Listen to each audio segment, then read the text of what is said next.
آپ دیکھ رہے ہیں ایون مشاعرہ میڈیا پر۔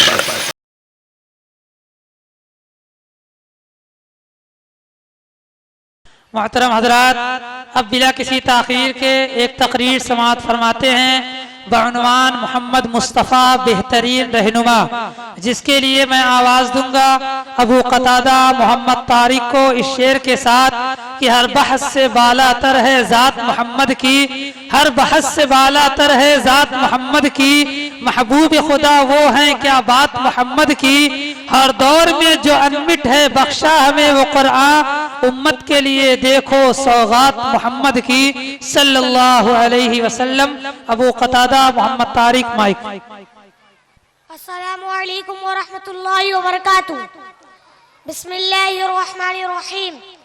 الحمد للہ الذی کفی والصلاة والسلام علی رسولہ المصطفى، اما بعد فقد قال اللہ تعالی انا ارسلناک بالحق بشیرا ونذیرا، وقال اللہ تعالی لقد کان لکم فی رسول اللہ اسوۃ حسنہ۔ صدر محترم اور حاضرین جلسہ، یہ میری بڑی خوش قسمتی ہے کہ آپ لوگوں نے مجھے کچھ کہنے کا حکم فرمایا، آپ لوگوں نے ایک حقیر انسان کی جو عزت افزائی فرمائی ہے اس کا میں تہہ دل سے شکر گزار ہوں۔ میں نے آپ کے سامنے دو آیتیں پڑھی ہیں۔ پہلی آیت میں اللہ تعالیٰ ارشاد فرماتے ہیں کہ اے رسول اللہ صلی اللہ علیہ وسلم، ہم نے آپ کو بلا شبہ خوشخبری دینے والا اور ڈرانے والا بنا کر بھیجا ہے۔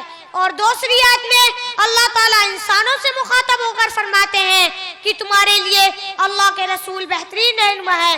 وہ دور یاد کیجئے جب سارا عالم کفر و شرک میں مبتلا تھا، خدا کی عبادت گاہیں بتوں کا اڈا بنی ہوئی تھی، خدا وحدہ لا شریک کے بندے سدھا معبودے کے پیروں پر سر جھکا رہے تھے۔ دین کے طلبگاروں کو کوئی ایسا آدمی نہ ملتا جو انہیں صراط المستقیم پر گامزن کرے۔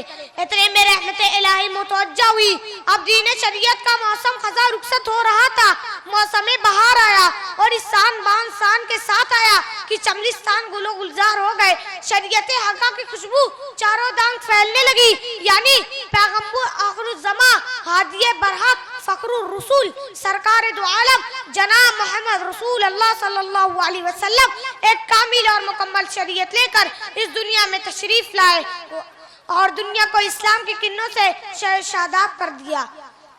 وآخر الدعوانا ان الحمدللہ رب العالمین۔ کی محمد سے وفا تو نے تو ہم تیرے ہیں، کی محمد سے وفا تو نے تو ہم تیرے ہیں، یہ جہاں کیا چیز ہے کیا لوح و قلم تیرے ہیں۔ السلام علیکم ورحمۃ اللہ وبرکاتہ۔